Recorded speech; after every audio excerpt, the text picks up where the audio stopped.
Hello guys, मैं अशोक स्वागत करता हूं अपने इस प्लेटफॉर्म स्मार्ट नॉलेज क्लासेस पर। उम्मीद करता हूं आप सब लोग अच्छे होंगे, अपनी पढ़ाई अपने परिवार का ध्यान अच्छे से रख रहे होंगे। आज आप लोग को 31 अगस्त 2024 का करंट अफेयर्स डिस्कशन करेंगे, जिसमें महत्वपूर्ण करंट अफेयर्स, इम्पोर्टेंट डे और कई सारे न्यूज कवर किए गए हैं। खेल से संबंधित पैरा ओलंपिक गेम्स है हो रहे हैं, उससे संबंधित कई सारे न्यूज कवर किए गए हैं, जो आपके एग्जाम के लिए तो काफी इम्पोर्टेंट रहेगा ही, आपकी जनरल अवेयरनेस के लिए भी काफी इम्पोर्टेंट रहेगा। तो वीडियो लास्ट तक देखिएगा, जिसमें आपको कई सारे जानकारी प्राप्त होंगे। तो शुरुआत करते हैं आज के इंटरेस्टिंग सेशन का।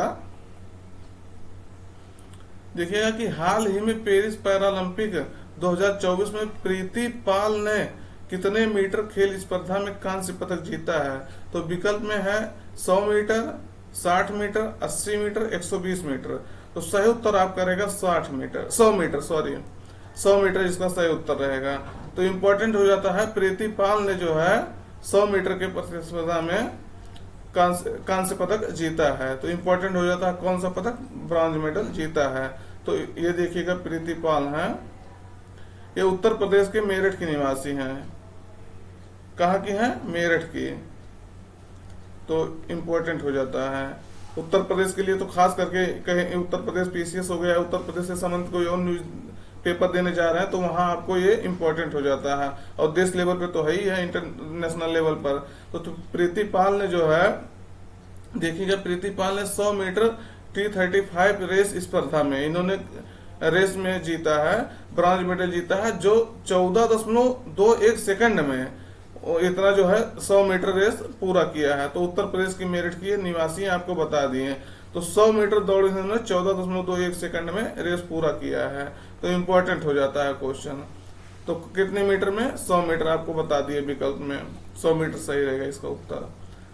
अगला क्वेश्चन रहेगा, देखिए इम्पोर्टेंट है कि पेरिस पैरालंपिक 2024 में निशानेबाज अवनी लेखरा, इंपॉर्टेंट होता है, अवनी लेखरा ने कितने मीटर एयर राइफल्स में स्वर्ण पदक जीता है।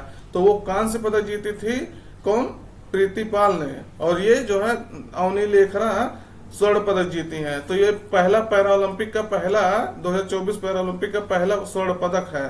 तो कितने मीटर एयर स्पर्धा में जीती हैं, तो देखिएगा विकल्प में है 10 मीटर, 20 मीटर, 50 मीटर, 100 मीटर। सही उत्तर आपका रहेगा 10 मीटर। 10 मीटर के जो है एयर राइफल्स स्पर्धा में जो है इन्होंने स्वर्ण पदक जीता है।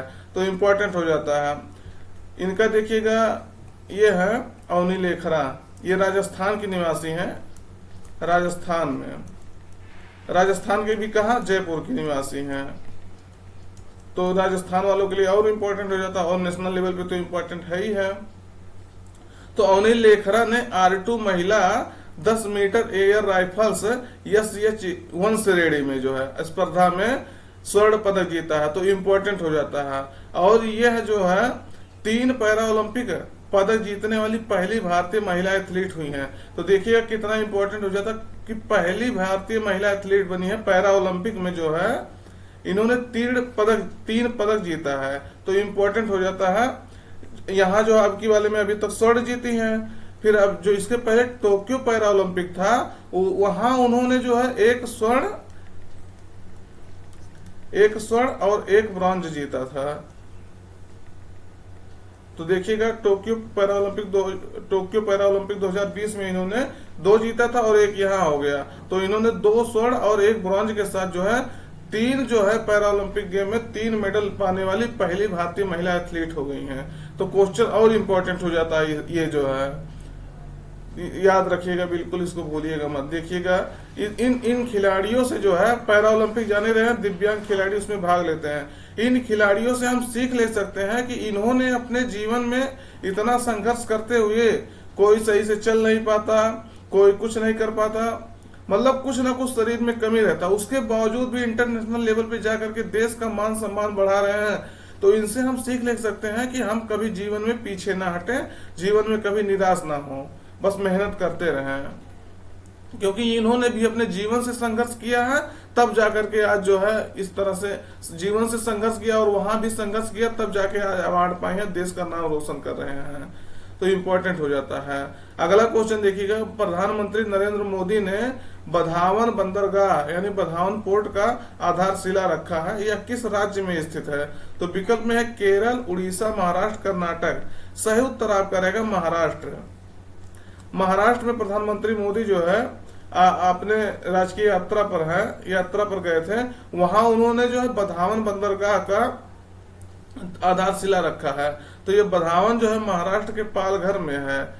तो ये बंदरगाह बन जाएगा तो बहुत सारे जो उसके आसपास जो दो बंदरगाह है, मुंबई वाला और नहावा सेवा वाला, तो उस पे जो है लोड कम पड़ेगा और यहाँ के आसपास वाले लोगों को भी जो है सुविधाएं मिलेंगी।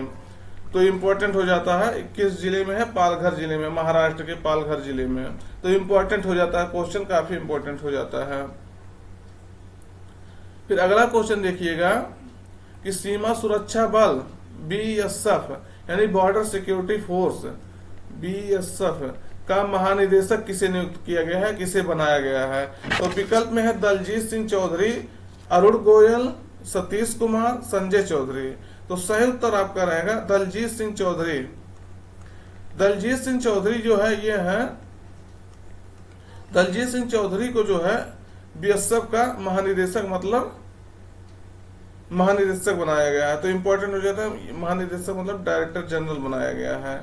तो ये देखिएगा, ये इसके पहले अभी आपको कुछ ही दिन पहले न्यूज बताए थे कि इन्हें SSB का जो है निदेशक नियुक्त किया गया था। तो डायरेक्टर जो है किसका? SSB का। SSB मतलब सशस्त्र सीमा बल। तो इम्पोर्टेंट हो जाता है, इसका SSB का निदेशक नियुक्त किया गया था और इन्हें BSF का जो है DG डायरेक्टर जनरल यानी महानिदेशक नियुक्त किया गया है। तो इम्पोर्टेंट हो जाता है, ये दो पद पर जो है इस समय कार्यरत है। तो BSF जो है कहाँ कहाँ कार्य करता है? BSF हमारे बांग्लादेश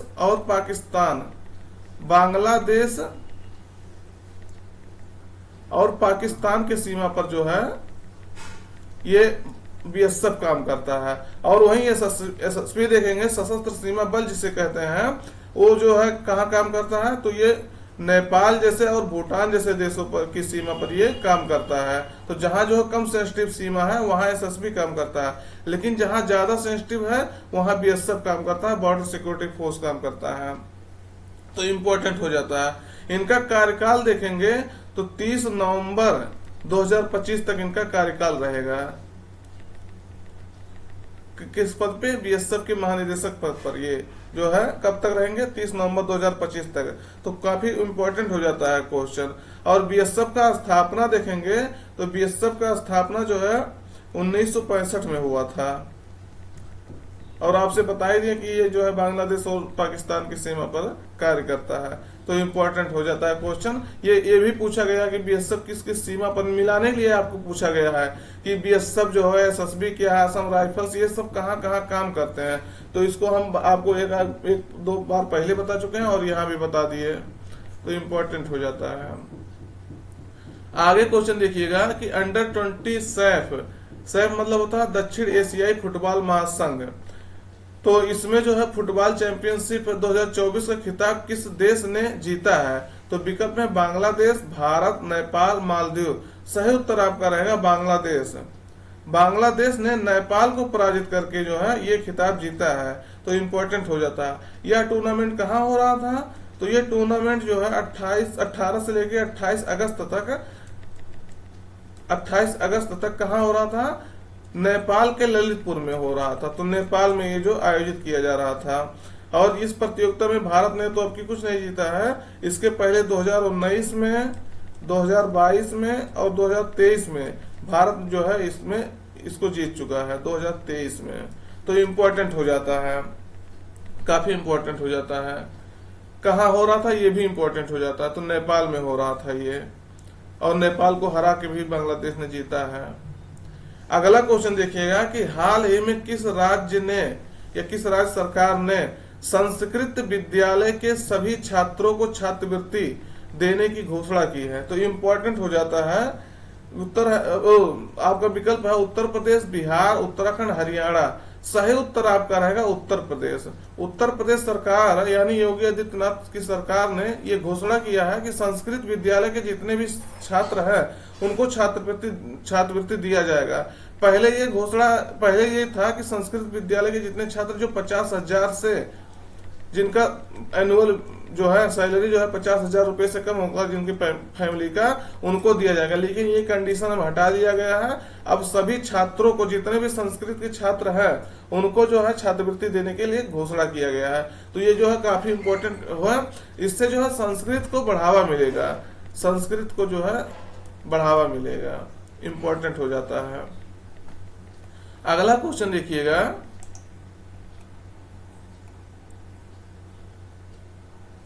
61वीं राष्ट्रीय शतरंज चैंपियनशिप 2024 किसने जीता है? तो विकल्प में है कार्तिक वेंकटरमन, गुकेश डी, जी आकाश, सूर्य शेखर गांगुली। सही उत्तर आपका रहेगा कार्तिक वेंकटरमन। ये है कार्तिक वेंकटरमन, इन्होंने जो है ये जीता है राष्ट्रीय शतरंज चैंपियनशिप 2024। तो इम्पोर्टेंट हो जाता है। अब ये आपसे पूछा जा सकता है ये कहाँ हो रहा था? तो ये जो है गुरुग्राम, जिससे हरियाणा में आप जानते होंगे गुरुग्राम, तो गुरुग्राम में ये आयोजित हो रहा था इसका आयोजन। और ये वेंकटरमन कहाँ के हैं ये आपसे पूछा जा सकता है। तो ये जो है वेल्लोर यानी तमिलनाडु के हैं।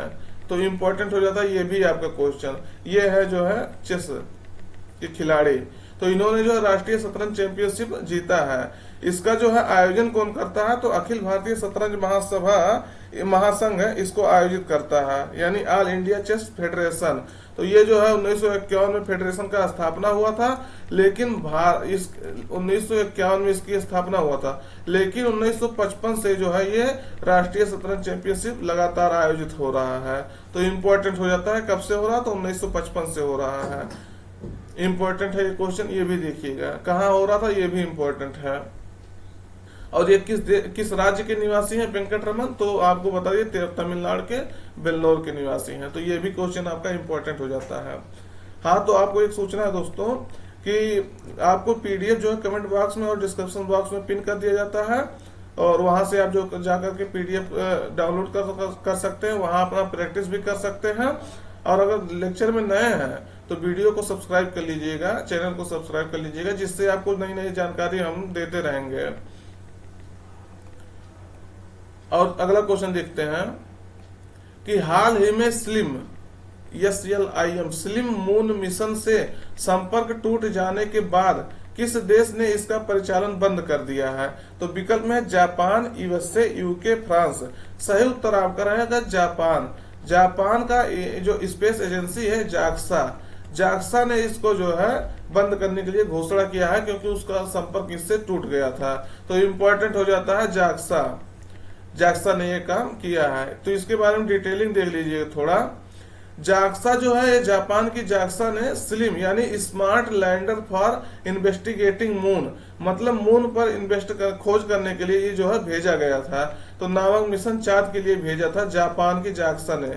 और ये 5वां देश बना था जो है, क्या 5वां देश किस मामले में बना था कि चांद की सतह पर जो है अपना मिशन लैंड करने के लिए 5वां देश बना था। आपको पता होगा चंद्रयान 3 भारत लॉन्च करके दक्षिणी ध्रुव पर पहुंचने वाला प्रथम देश बना था, और वहीं इसको प्रथम देश तो दक्षिणी ध्रुव पर बना था, लेकिन चांद पे लैंड करने वाला चौथा देश बने था। तो ये क्वेश्चन जो है ये भी इम्पोर्टेंट हो जाता है। अब आपको कई बार बताया गया है, तो आप कमेंट करके बता सकते हैं, बताइए कि चंद्रयान 3 को कब लॉन्च किया गया था, और उसके बाद कब ये लैंड किया था दक्षिणी ध्रुव पर, चंद्रमा के दक्षिणी ध्रुव पर। और जब ये पहुंचा था तो उसी की याद में जो है हम नेशनल स्पेस डे मनाने लगे हैं। तो वो किस तारीख को हम जो है मनाने लगे हैं, ये अभी आपको जल्दी ही कवर किया गया है। तो आप अगर ध्यान से पढ़ते होंगे तो कमेंट करके बता सकते हैं। और जिससे आप कमेंट करने से ये आपको फायदा होता है कि जब आप उसको कमेंट करते हैं तो ध्यान दे के कमेंट करते हैं, मतलब कि कहीं गलत ना हो जाए। वो चीजें आपको हमेशा हमेशा के लिए याद हो जाती हैं। और आप ये निश्चित मानिएगा, अगर आप कमेंट किए हैं कोई चीज और वो आपके एग्जाम में आ गया तो निश्चित रूप से आपका सही जाना है वो। तो ये इस तरह से आप जो है कमेंट करते रहिए, बताते रहिए। तो ये जापान 5वां देश बना था जो चांद पर लैंड किया था। और इस मिशन को स्लिम मिशन को कब लॉन्च किया गया था? 6 सितंबर 2023 को जो है इसको लॉन्च किया गया था। और जो लैंड किया था कब किया था? तो 19 से 20 जनवरी 2024 में, मतलब इसी साल जो है ये लैंड किया था। तो ये जो है इम्पोर्टेंट हो जाता है, किस देश का है, कैथा देश बना था, ये आपको विकल्प में या कोड में किसी भी तरह से पूछा जा सकता है। तो ये है स्लिम मिशन, जापान का है, जाक्सा का है। अगला क्वेश्चन देखिएगा कि पेरिस पैरा ओलंपिक 2024 में निशानेबाज मोना अग्रवाल ने कौन सा पदक जीता है? तो विकल्प में है गोल्ड, सिल्वर, ब्रांज। तो सही उत्तर आपका रहेगा ब्रांज। मोना अग्रवाल जो है ये जयपुर की निवासी हैं, जयपुर की, सॉरी राजस्थान की सीकर की निवासी हैं। जयपुर की जो वो थी, क्या नाम है, लेखरा, जो अभी आपने बताया है, तो ये जो है राजस्थान की कहाँ की, सीकर की निवासी हैं। तो इम्पोर्टेंट हो जाता है, राजस्थान वाले इसको ध्यान से और ज्यादा देखेंगे, नेशनल लेवल पे तो ध्यान से देखना ही है। तो भारत जो है अभी कल जो है पेरिस पैरा ओलंपिक में 3 अवार्ड जीते थे, तो तीनों आपको बता दिए। तो ये कहाँ की निवासी हैं ये भी आपको बता दिए। दूसरे नंबर ये क्या जीती है? तो निशानेबाज में इन्होंने ब्रॉन्ज मेडल जीता है। तो इन्होंने किस प्रतिस्पर्धा में भाग लिया है मोना अग्रवाल ने? तो मोना अग्रवाल ने जो है R2 श्रेणी में, R2 की 10 मीटर राइफल्स में, एयर राइफल्स में, SH1 स्पर्धा में इन्होंने भाग लिया था और इन्होंने कांस्य पदक जीता है। तो R2 जो है, R2 स्पर्धा में, महिलाओं की 10 मीटर स्पर्धा में इन्होंने SH1 श्रेणी में 10 मीटर एयर राइफल्स में इन्होंने जीता है। तो निशानेबाज है। अभी आपसे ये भी क्वेश्चन पूछा जा सकता है कि मोना अग्रवाल ने जो है ब्रॉन्ज मेडल जीता है, तो ये किस खेल से संबंधित है? आप 4 खेल दे देगा आपको। तो जो है क्वेश्चन, इसीलिए आपसे हमेशा कहते हैं क्वेश्चन आप हमेशा डिटेल से पढ़िए। कोई भी क्वेश्चन या कोई भी सब्जेक्ट पढ़िए, थोड़ा सा डिटेलिंग में जाइए। समय हो सकता है लग सकता है आपसे, लेकिन क्वेश्चन का जो वर्तमान में कोई भी आयोग क्वेश्चन पूछ रहा है, वो देख रहे हैं कितना जो है डायनेमिक तरीके से क्वेश्चन पूछ रहा है। तो वहां आप जो है अगर सही से नहीं पढ़ेंगे, डिटेल से नहीं पढ़ेंगे, तो आप क्वेश्चन कर नहीं पाएंगे। कोई भी एग्जाम होता है, जब एग्जाम देके लोग आते हैं तो कहते हैं कि समझ में नहीं आ रहा है क्या हो रहा है। तो जब आप डिटेल से नहीं पढ़ेंगे, ऊपरी जाकर के पढ़ लेंगे, उसके बाद दूसरे नंबर की आप सिर्फ उसका जो पढ़े रहेंगे उसका भी रिवीजन नहीं करेंगे, खाली जो है इधर उधर की चीजें पढ़ के चले जाएंगे, तो कहाँ से क्वेश्चन फंसेगा। तो क्वेश्चन अगर डिटेल से पढ़ेंगे, ध्यान से पढ़ेंगे, और निश्चित रूप से क्वेश्चन यहाँ से बाहर नहीं जाएगा। हम आपको कह रहे हैं जितना हम पढ़ा रहे हैं उस अगर वो आपको बढ़िया से पढ़ के जाइएगा, तो जो हम पढ़ा रहे हैं उस महीने का अगर करंट अफेयर्स आया, जो महीना पढ़ा दिए हैं, उससे बाहर क्वेश्चन 99% कह रहे हैं बाहर नहीं जाएगा। एक क्वेश्चन का कोई गारंटी नहीं ले सकता है भाई। तो वीडियो जो है, इसीलिए कहते हैं वीडियो ध्यान से देखा करिए आप। फिर अगला क्वेश्चन देखिएगा कि हाल ही में केंद्रीय औद्योगिक सुरक्षा बल यानी सेंट्रल इंडस्ट्रियल सिक्योरिटी फोर्स का महानिदेशक किसे नियुक्त किया गया है? तो विकल्प में है RS भट्टी, ये भट्टी है, हाँ सॉरी भट्टी है, RS भट्टी, अरुण गोयल, नीना सिंह, दलजीत सिंह। तो सही उत्तर आपका यही रहेगा, पहला ही विकल्प है। तो RS भट्टी जो है ये बने हैं किसके? CISF के महानिदेशक बने हैं, मतलब डायरेक्टर जनरल बने हैं। तो कौन बना है? ये है RS भट्टी। देखिएगा इनका नाम भी लिखा है RS भट्टी, तो इम्पोर्टेंट हो जाता है। इन्होंने जो है CISF में इन्होंने किसका स्थान लिया है, ये इम्पोर्टेंट हो जाता है। ये कि नीना सिंह, आप कई बार पढ़े होंगे, नीना सिंह जो पहली महिला बनी थी जो CISF का यानी सेंट्रल इंडस्ट्रियल सिक्योरिटी फोर्स का महानिदेशक जिसे नियुक्त किया गया था। तो इनका पद जो है, इनका समय पूरा हो गया था, तो इसीलिए जो है इनको नियुक्त किया गया। किसको? RS भट्टी को नियुक्त किया गया है। तो ये पहली महिला थी CISF का जो है महानिदेशक बनने वाली। तो ये क्वेश्चन निश्चित रूप से इम्पोर्टेंट हो जाता है। और इनका भट्टी का कार्यकाल देखेंगे तो कब तक है? ये 30 सितंबर 2025 तक है इनका कार्यकाल है। और वहीं देखेंगे CISF की स्थापना कब हुआ है? तो CISF का स्थापना जो है 1969 में हुआ है, 1969 में इसका स्थापना हुआ था।